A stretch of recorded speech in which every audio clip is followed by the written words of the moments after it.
শিরিন এখন কোথায়? আপনারা জানেন ডক্টর শিরিন শারমিন চৌধুরী শেখ হাসিনা ভারতের এজেন্ট লেডি লেন্দুব দর্জি হিসেবে পরিচিত। আমি তাকে লেডি লেন্দুব দর্জি বলি। ভারতের এজেন্ট, তার বাবা গুন্ডা শেখ মুজিবুর রহমানও ভারতের এজেন্ট ছিল।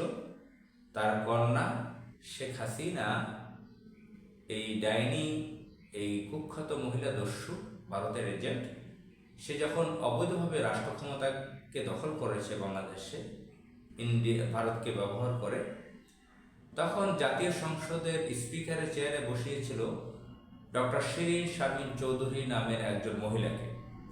এই মহিলাকে ব্যক্তিগতভাবে আমি ভদ্র মহিলা বলে থাকি। আওয়ামী লীগের মধ্যে কিছু মানুষ ছিল যারা মিনমিনে টাইপের, তারা উপরে তারা ভদ্র মহিলা, ভদ্র লোক,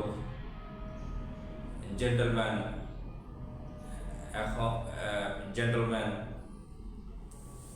এবং এই ভদ্র লেডিগণ কিছু কিছু এ ধরনের ছিল যে তাদেরকে বোঝা যায় না যে আওয়ামী লীগ মানে তো উচ্ছৃঙ্খলতা। তো তারা অনেক ভদ্র একাডেমিক উচ্চশিক্ষিত মানুষ, নারী পুরুষ, তারা আওয়ামী লীগ করতে। এর মধ্যে ডক্টর শিরিন শারমিন একজন। আমি এদেরকে ভদ্র মহিলা বলে থাকি।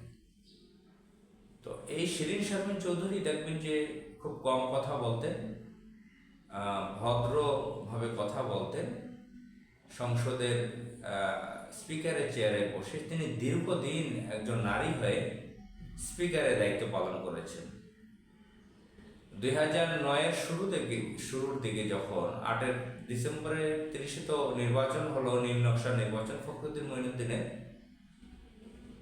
9 সালের প্রথমে যে সরকার গঠন করলো, যতটুকু মনে পড়ে, ভুল না হয়ে থাকলে, শিরিন শারমিন চৌধুরী তখন নারী ও শিশু বিষয়ক প্রতিমন্ত্রী হন।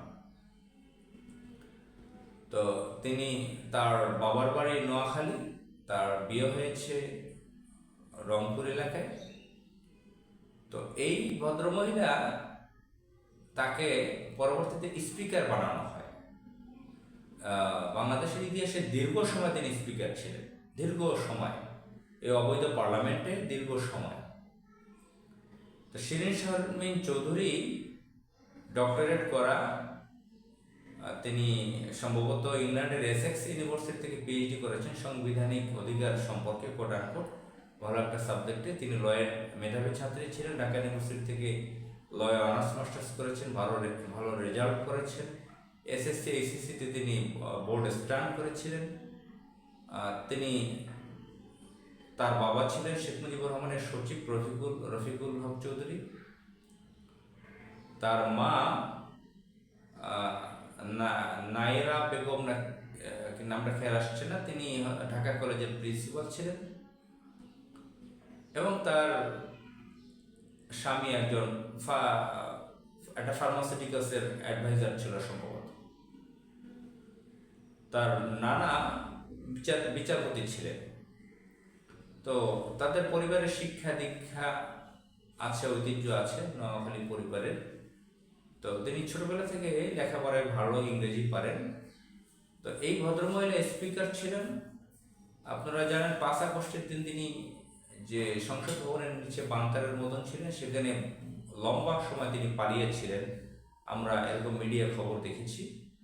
এরপর থেকে তিনি যে কই গেলেন আর খুঁজে পাওয়া যাচ্ছে না। এই যে 12 ফেব্রুয়ারি 26-এ নির্বাচনে ফল আসলো, বিএনপি ক্ষমতায় আসলো, এটাও তো একটা নীল নকশা করা হয়েছে। ইঞ্জিনিয়ারিং এর মাধ্যমে বিএনপিকে ক্ষমতায় বসানো হয়েছে। সেই ইঞ্জিনিয়ারিং এর ব্যাপারে আলোচনা যাচ্ছে না। এখন তো বিএনপি ক্ষমতায় বসছে, বা একটা ইলেকশন হয়েছে, রেজাল্ট আসছে, বিরোধী দল হয়েছে, সরকারি দল হয়েছে। এখন যারা আইনজ্ঞ আছেন তারা টেলিভিশন টকশোতে বা বিভিন্ন জায়গায় স্পিকার নিয়ে আলোচনা শুরু করেছেন। অতীতে দেখা গেছে যে সংসদে যিনি আগে স্পিকার থাকতেন, তিনি পরবর্তী সংসদের আয়োজনে যে যে ফর্মালিটি দরকার ছিল সেগুলো করতেন। আগে স্পিকার সংসদ সদস্যদেরকে শপথ পড়াতেন, এবার সেটা পারেন না, ইলেকশন কমিশনার সিইসি করেছেন। তো এই মুহূর্তে শিরিন শারমিনের কথা তার অনেকের আইনজ্ঞদের মনে পড়েছে, আলোচনা হয়েছে তার নাম। কোথায় সেই শিরিন শারমিন? তো 5 আগস্ট হয়ে গেছে, প্রায় 2 বছরের কাছাকাছি, আজ পর্যন্ত শিরিন শারমিনের খোঁজ পাওয়া গেল না। মাঝে মাঝে শোনা গেছে কোনো আলোচনা মিডিয়াতে তার নাকি পাসপোর্টও করা হয়েছে, পত্রিকায় দেখা গেছে। কার মাধ্যমে করলো? সে নাকি বাংলাদেশি কোনো জায়গায় আছে। তা কিভাবে আছে? এরকম একটা অবৈধ পার্লামেন্টের স্পিকার, অবৈধ এমপি, পরবর্তী তাকে তো এমপিও বানানো হয়েছিল। তো এই ধরনের আওয়ামী লীগের যারা ছিল সবাই তো গণহত্যাকারী, যারা পার্লামেন্টে ছিল, এমপি, মন্ত্রী, স্পিকার, ডেপুটি স্পিকার, স্পিকার যারা ছিল সকলেই তো আসামি। তো শিরিন শারমিন আসলে কিভাবে পালিয়ে রইল? কোথায় পালিয়ে রইল? কোথায় আছে সে? সে কি আসলে ইন্ডিয়াতে, দিল্লিতে পালাতে পেরেছে, বা ইউরোপের কোনো দেশে পালিয়েছে, না আমেরিকাতে আছে, না বাংলাদেশেই আছে? কার সহযোগিতায়, কোন প্রশাসনিক বা গোয়েন্দা সংস্থা বা বিএনপির কার সহযোগিতায় কিভাবে পালিয়ে আছে? আর এর মতন একজন ইম্পর্ট্যান্ট দায়িত্ব পেয়ে যে আওয়ামী লীগকে এই ধরনের সার্ভিস দিয়েছে নীরবে, এখানে বিভিন্ন ড্রাগ এডিক্টেড লোক, অশিক্ষিত লোকজন, চোর, ডাকাত, বাটপার, এখানে মোদির মতন লোক, মমতাজের মতন লোক সংসদে ছিল।